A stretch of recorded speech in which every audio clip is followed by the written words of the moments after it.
Duolingo interactive reading এই question টাইপটা নতুন introduce হয়েছে আমাদের অনেকের জন্যই একটু টাফ মনে হচ্ছে কিন্তু আসলে আমরা যদি একটু নিয়ম কানুন ফলো করি এবং আমরা যদি ওইভাবে নিজেদেরকে প্রিপেয়ার করি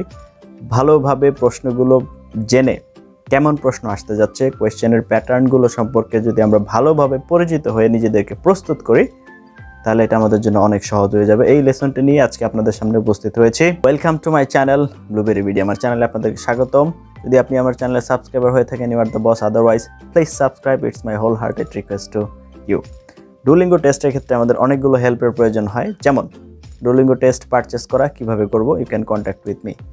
ডুওলিঙ্গো মক টেস্ট দিতে চাচ্ছি আমার নিজেকে যাচাই করতে চাচ্ছি you can contact with me Duolingo প্রিপারেশনের জন্য ম্যাটেরিয়ালস খুবই রেয়ার কেস পাওয়া যায় না অনেক ক্ষেত্রে বাই করতে হয় you can contact with me Duolingo টেস্টের সেন্টার আমার নিজস্ব কম্পিউটার নেই কোথায় যেয়ে দিব সেক্ষেত্রে আপনি আমার সেন্টারে এসে যোগাযোগ করতে পারেন তার জন্য আমার যোগাযোগের ঠিকানা ভিডিওর কমেন্টে পিন করে অবশ্যই পেয়ে যাবেন এই সার্ভিসগুলো আপনি চাইলে আমার কাছ থেকে নিতে পারেন আর যদি আপনার ডুওলিঙ্গো নিয়ে প্রতিনিয়ত আপডেট এবং সম্পূর্ণ প্রিপারেশনে আপনি আমার গাইডলাইনের আন্ডারে থাকতে চান you can join my Facebook page and group এগুলো ভিডিও ডেসক্রিপশনে দেওয়া থাকবে তো চলে যায় আজকের আলোচনায় সেটা হচ্ছে আমাদের ইন্টারঅ্যাক্টিভ রিডিং ডুওলিঙ্গোতে ইন্টারঅ্যাক্টিভ রিডিংয়ে টোটাল 5টা কোয়েশ্চেন টাইপ থাকবে টোটাল তো সেই 5টা কোয়েশ্চেন টাইপ সম্পর্কে বিস্তারিত আলোচনা দেওয়া আছে ইন্টারঅ্যাক্টিভ রিডিং এর কোয়েশ্চেন প্যাটার্ন নিয়ে একটা আলোচনা আছে ভিডিও ডেসক্রিপশনে ওই ভিডিওর কমেন্টটাও দেওয়া থাকবে দয়া করে এটা একটু দেখবেন এবার আসি আজকে আমাদের মূলত যে আলোচনার বিষয় সেটা হচ্ছে ইন্টারঅ্যাক্টিভ রিডিং এ আমরা কিভাবে কোয়েশ্চেন সবগুলো সঠিক করতে পারবো এখানে আসলে কি কি ধরনের চ্যালেঞ্জেস আমরা ফেস করতে যাচ্ছি এবং সেই চ্যালেঞ্জগুলো আমরা কিভাবে ওভারকাম করব এই জিনিসগুলো নিয়ে আজকে আমরা আলোচনা করব প্রথমত ইন্টারঅ্যাক্টিভ রিডিংটা আসলে কি ইন্টারঅ্যাক্টিভ রিডিংটা হচ্ছে এখানে আপনার একটা প্যাসেজের মতো থাকবে ছোটোখাটো একটা প্যারা বা ছোটোখাটো একটা প্যাসেজ থাকবে সেখান থেকে আপনার কিছু কোয়েশ্চেনের আনসার খুঁজে বের করতে হবে এখন কোয়েশ্চেনের প্যাটার্নটা বুঝতে হবে এবং প্যাসেজ থেকে আনসারটা নিতে হবে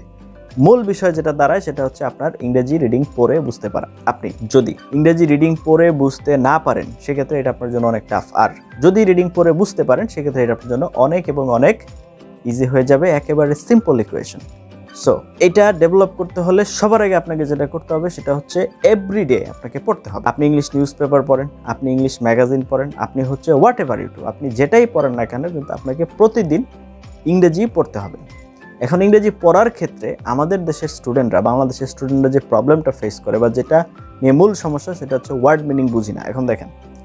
আপনি যতদিন পর্যন্ত ওয়ার্ড টু ওয়ার্ডের মিনিং করতে থাকবেন কোনো দিনই আপনার পক্ষে রিডিং বোঝা সম্ভব হবে না কারণ আমরা যারা এই প্রিপারেশন কোর্সগুলো করে আমি লাস্ট 8-10 বছর যাবত এই ল্যাঙ্গুয়েজ প্রফিসিয়েন্সি টেস্ট করাচ্ছি আমি আইএলটিএস প্রিপারেশন করাই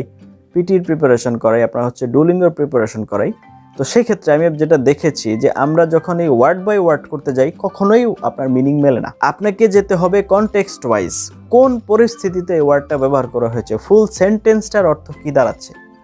এই কনটেক্সটটা আসলে কি পরিস্থিতি কি ঘটনার প্রেক্ষাপট কি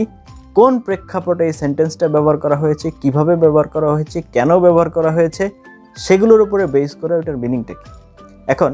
আপনি যতদিন পর্যন্ত ওয়ার্ড বাই ওয়ার্ড ধরতে যাবেন ততদিন পর্যন্তই আপনার ভুল হবে আর বাই দ্য ওয়ে আপনি সবগুলো ওয়ার্ডের মিনিং জানবেনও না এটা কারো দ্বারা সম্ভব না আপনার হচ্ছে একটা রিডিং প্যাসেজে মনে করেন 250, 300, 400 ওয়ার্ড থাকবে তো তার ভিতরে মনে করেন 1-2টা ওয়ার্ড থাকবে যেটার অর্থ আপনি জানেন না ইভেন আমারও থাকবে আরেকজন সবারই থাকবে সমস্ত ইংলিশ ওয়ার্ড জানা কারো পক্ষে সম্ভব না 20 মিলিয়ন ইংলিশ ওয়ার্ডস আছে 20 মিলিয়ন ইংলিশ ওয়ার্ডস আছে ইংলিশ ল্যাঙ্গুয়েজে আমার আপনার পক্ষে কতগুলো জানা সম্ভব সুতরাং 1-2টা থাকবেই যেটা আমরা জানি না এটাকে মাথায় রেখেই আমাদের মানসিকভাবে প্রস্তুতি নিতে হবে এবং আমরা সেইভাবেই প্রস্তুতি নিয়ে এটার জন্য প্রিপেয়ার হব এখন এই জন্য ওয়ার্ড টু ওয়ার্ড মিনিং করা বাদ দিয়ে আমাকে সেন্টেন্স বাই সেন্টেন্স যেতে হবে একটা সেন্টেন্সের ভাবার্থটা কী দাঁড়াচ্ছে এইটা বোঝার চেষ্টা করতে হবে বিশেষ করে ট্রানজিশনাল ওয়ার্ড যেগুলো আছে যেমন দো অলদো ইনস্পাইট ডেসপাইট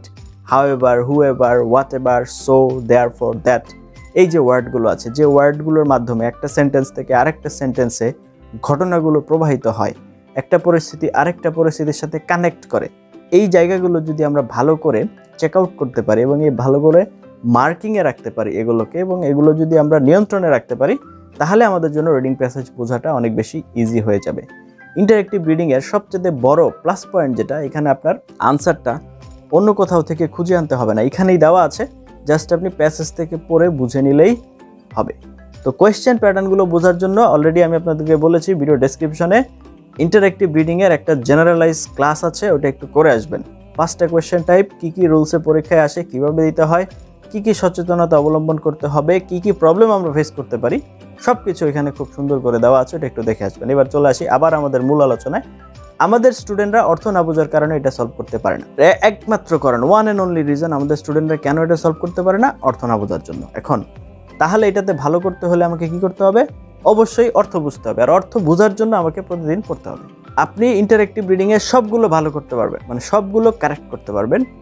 কোনো সমস্যা নাই। জাস্ট আপনি 1 মাস একটানা প্রতিদিন 3 ঘন্টা করে ইংরেজি রিডিং পড়েন, এবং শুধু রিডিং পড়বেন, ওয়ার্ড বাই ওয়ার্ড না, রিডিং পড়বেন এবং সেন্টেন্স বাই সেন্টেন্স ওয়ার্ড বোঝার চেষ্টা করবেন। প্রতিদিন একটানা 3 ঘন্টা করে আপনার 1 মাস উচ্চারণ করে রিডিং পড়বেন জোরে জোরে, এবং সেন্টেন্স বাই সেন্টেন্স বোঝার চেষ্টা করবেন। এই কাজটা কমপ্লিট করেন, আপনার ইন্টারঅ্যাক্টিভ রিডিংয়ে যে কয়টা আসবে সবগুলো পারবেন। না পারলে আপনার এমবি ফেরত, দ্যাটস মাই গ্যারান্টি। আপনি 1 মাস আগে পড়েন, যদি নাও হয় তারপরেও 90% হবে, এর মধ্যে কোনো ভুল নাই,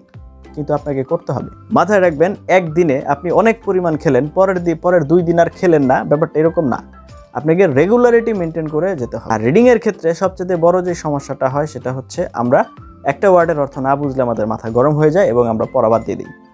কিন্তু রিডিংয়ের ক্ষেত্রে এটাই হচ্ছে আপনার শুভঙ্করের ফাঁকি, এটাই হচ্ছে লুপ। এই লুপের ভিতরে আমরা আটকে আছি, এখান থেকে আমরা বেরোতে পারছি না। আমাদের কি করতে হবে? প্রতিদিন সেন্টেন্স বাই সেন্টেন্স বোঝার চেষ্টা করতে হবে। মাঝখানে যদি 1-2টা ওয়ার্ড বাদও থাকে, কোনো দরকার নেই, এগুলো আমাদের মনোযোগ দেওয়ার কোনো প্রয়োজন নেই। 1-2টা ওয়ার্ডই তো দরকার নেই, আমাদের এগুলো প্রয়োজন হবে না। কারণ আপনি ডুওলিঙ্গোতে যে আনসারগুলো দিবেন সবগুলোর আনসার চয়েস দেওয়া থাকবে। আপনার বাহির থেকে কোনো ওয়ার্ড আনতে হবে না, জাস্ট আপনি ওয়ার্ডের কাছাকাছি যেতে পারলে আনসার চয়েস থেকে মিলিয়ে দিয়ে দিবেন কোনটা আপনার আনসার। যথেষ্ট, ইনাফ, কাজ হয়ে গেছে। এই জন্য আমাদের এটা তুলনামূলক সহজ। আর প্র্যাকটিস ম্যাটেরিয়ালস কোথায় পাবেন? প্র্যাকটিস ম্যাটেরিয়ালস হচ্ছে ওই যে বেসিক ক্লাসটার কথা বলেছি, ওই ক্লাসের ভিডিও ডেসক্রিপশনে চলে যেয়ে দেখবেন স্টাডি ম্যাটেরিয়ালস দিয়ে আপনার হচ্ছে প্র্যাকটিস ম্যাটেরিয়ালস আছে ওখানে। আপনারা ওখান থেকে প্র্যাকটিস ম্যাটেরিয়ালসগুলো প্রতিদিন চর্চা করেন, পাশাপাশি ডুওলিঙ্গো অফিসিয়াল ওয়েবসাইটে প্রতিদিন টেস্ট দেন। এই জিনিসগুলো আপনারা যদি ঠিকঠাক চর্চা করতে পারেন এবং আপনারা যদি রেগুলারিটি মেনটেন করে নিয়মিত রিডিং পড়েন, তাহলে ইন্টারঅ্যাক্টিভ রিডিংয়ে যত কঠিন প্যাসেজে আসুক না কেন, যত কঠিন প্রশ্নে আসুক, আশা করি আপনার কোনো সমস্যা হবে না। যাই হোক, এতক্ষণ পর্যন্ত সাথে ছিলেন তার জন্য অনেক এবং অনেক ধন্যবাদ। এই ভিডিওটি যদি আপনার সামান্যতম উপকার হয়ে থাকে তাহলে অবশ্যই ফ্রেন্ডস অ্যান্ড ফ্যামিলির সাথে শেয়ার করতে ভুলবেন না, এবং সামনের ভিডিওগুলো দেখার আমন্ত্রণ জানিয়ে আজকের মতো এখানে শেষ করছি। আল্লাহ হাফেজ।